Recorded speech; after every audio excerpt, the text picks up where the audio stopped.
안녕하세요. 이가피 교수의 신간 읽기입니다. 오늘은 ADHD에 대한 책을 소개하려고 합니다. 책 제목은 나는 왜 집중하지 못하는가? 반건호 지음 라이프 앤 페이지에서 22년 3월 28일에 출간되었습니다. 저자 반건호 교수는 현재 경희대학교 의과대학 소아정신과 교수로 있으며 ADHD 전문가로서 한국형 ADHD 검사 평가 교육 도구를 개발하였다. ADHD 영역이 아동에게만 국한된 것이 아님을 현장에서 절실히 느끼면서 성인 ADHD로 그 개념을 확장시켰다. 성인도 혹은 노인들도 ADHD 진단을 받는다는 것이 생소합니다만 일반인들에게도 ADHD에 대한 이해를 높여주는 책입니다. 일반인의 입장에서 소개해드리도록 하겠습니다. 먼저 용어를 볼까요? AD는 Attention Deficit, 주의력 결핍, 그리고 HD는 Hyperactivity Disorder, 과잉행동 장애입니다. 우리말로 주의력 결핍, 과잉행동 장애, 좀 기니까 영어 용어인 ADHD를 훨씬 많이 사용합니다. 그 원인에 대해서는 아직까지 정확하게 밝혀진 것은 없다. 다만 ADHD 환자의 뇌는 대뇌 피질 중 전두엽의 앞부분인 전전두엽의 발달이 또래에 비해 지연된 것으로 본다. 연구에 따르면 ADHD 아동들은 BADHD 아동들에 비해서 뇌의 발달 속도가 느리다. 전전두엽은 실행, 기억, 판단, 계획, 반응 조절 등의 기능을 담당하는 곳으로 행동을 통제하고 집중력을 유지시킨다. ADHD 환자의 경우 전전두엽의 신경 전달 물질인 도파민, 노르에프네프린의 기능 저하가 나타난다. 그런데 ADHD는 취학 전부터 초등학교, 사춘기, 청소년기, 성인기를 거치는 동안 증상이 바뀐다. 사춘기 전후로 과잉행동은 차츰 줄어든다. 하지만 성장하면서 과잉행동이 감소한 것이 아니라 그 형태가 달라지는 것이다.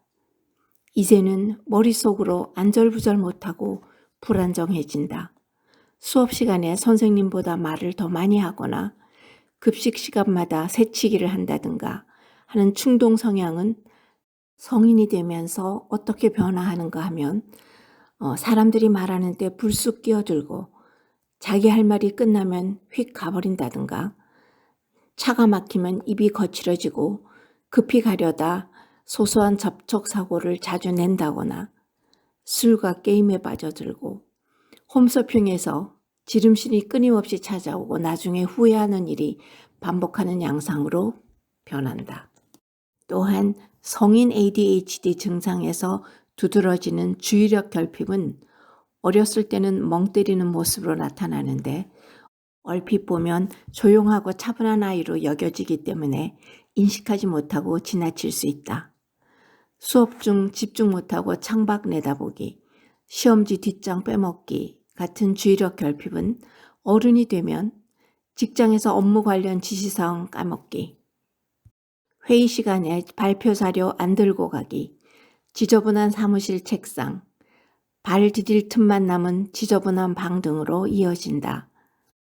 그러나 다른 병이 있을 때도 산만해지고 오버하는 행동이나 충동적이 될 수 있다는 점에서 ADHD를 진찰받으러 병원에 갔을 때 이런저런 질문이 많고 검사도 많아지게 되는 그리고 과정이 복잡한 이유입니다. 학령기 아동의 약 4 내지 12%가 ADHD에 해당하며 ADHD로 진단받은 아동의 70% 이상이 청소년기까지 그리고 50 내지 65%는 성인기까지 증상이 지속된다. 성인 ADHD의 증상은 사회성과 공감 능력이 낮고 우울감이 높거나 불면증으로 나타나기도 합니다. 그 진단 과정이나 진단 기준이 필요하신 분은 책을 꼭 사서 보시고요. ADHD에 대한 일반적인 인식 중에서 진실과 오해를 밝혀보기로 하겠습니다. 이것은 어린 시절에 생기는 병이고 유전과 관계가 깊다. 진실. ADHD가 생길지 말지는 어떻게 키우느냐에 달렸다. 오해. 이것은 크면서 저절로 좋아질 수 있다. 일부는 맞음. 평생 지속되는 병이다. 일부는 맞음. 규칙을 지키기가 힘들다. 편견. 자기 능력을 최대한 발휘할 수 없다. 편견. 매사 집중하기가 힘들다. 오해. 일반인보다 지능이 낮다. 거짓. 여성이 남성보다 많다. 거짓. 장기간의 보상보다 단기 보상을 선호한다. 진실. 이것이 있는 사람은 자기 통제가 어렵다. 편견. 공감 능력이 떨어진다. 일부는 맞음. 일반 사람보다 더 쉽게 지루해진다. 진실. 일반 사람보다 다른 심리적, 정신적 장애가 있을 가능성이 높다. 진실. 이것이 있는 사람은 좀처럼 지치지 않는다. 진실. 의지력으로 극복할 수 있다. 거짓. 스스로 조직화하는 게 힘들다. 진실. 지시를 이해하는 게 느리다. 진실. 이것이 있는 남자는 군대에 가면 안 된다. 편견. 이 증상은 약물로 완치된다. 거짓. ADHD 여성이 임신 시에 치료약을 먹으면 태아에게 치명적 부작용이 있다. 거짓. ADHD 약은 공부하는 데 도움이 된다. 거짓. 이 치료약을 오래 쓰면 중독된다. 거짓. 이 책에서는 치료의 핵심이 본인의 의지와 가족의 지지, 그리고 자격을 갖춘 ADHD 전문의와의 꾸준한 상담, 그리고 약물 치료라고 합니다. 그리고 우선 일상 속에서 ADHD를 개선하기 위해서 시간 관리 기술을 익히도록 연습해보고 일의 우선순위를 잘 정하는 것도 중요하고 또한 물건 정리 습관을 연습하는 것도 필요하고 또 정해진 시간에 취침하고 기상하는 습관을 들이는 것도 필요하다고 말합니다. 이 책에서 저의 관심을 끈 것은 희망적인 부분입니다. ADHD의 증상을 단점으로 본다면 그 단점이 또한 강점으로 바뀔 수 있다는 것입니다. 어릴 때부터 잠이 없어서 다른 사람들을 괴롭히던 과잉 행동은 남보다 잠재된 에너지가 많아서 강력한 추진력과 지구력이 될 수 있으며 여차하면 발끈하던 충동성은 순발력과 민첩함으로 변할 수 있다. 주의 산만은 다양한 관심사와 창조적 아이디어로 이어질 수 있고 사고의 틀과 범위가 넓어질 수 있다. 긍정적으로 생각하면 창의력이나 기존 틀을 넘어서는 혁신적 사고의 달성으로 이어질 수도 있다. 유명인 ADHD 긍정성 연구에 나온 구체적인 직업을 보면 이들 중 45%가 문화예술계에서 성공을 거둔 인물들이다. 화가, 작가, 음악가, 작곡가, 영화배우 및 감독 등 영화계 종사자 등이다.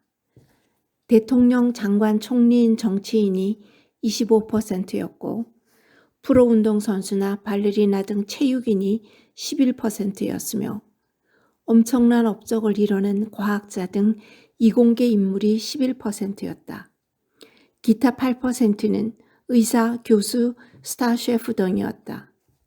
이 결과를 보면 문화예술계통 직업이 가장 많다는 것을 확인할 수 있다. 과감한 추진력, 끊임없는 에너지, 동시다양성 업무 추진 능력들은 ADHD의 충동성 과잉 행동, 주의력 결핍의 또 다른 얼굴일 수도 있다. 이렇게 ADHD에 대한 양면성을 이해할 때 우리는 한 걸음 더 희망의 이야기들을 나눌 수 있을 것이다 라고 저자는 말하고 있습니다. 역사적으로 ADHD 가능성이 있는 인물들의 자서전을 통해서 분석하는 인생 궤적 연구를 보면 ADHD 같은 문제들을 넘어선 사례들이 있음을 확인할 수 있습니다. 그 예로서 나온 인물들을 살펴보면 미국 문학의 아버지라고 불리는 마크 트웨인, 우리에게 너무나 잘 알려진 월트 디즈니, 이케아를 창립한 잉그바르 캄프라도 회장, 최초의 민간인 우주 여행자 리차드 브랜슨 회장, 천재였으며 ADHD로 추정되는 레오나르도 다빈치, 그리고 우리에게 영원한 혁명가로 기억되고 있는 체 게바라의 이야기, 또한 저자가 직접 치료한 두 케이스가 실려 있습니다.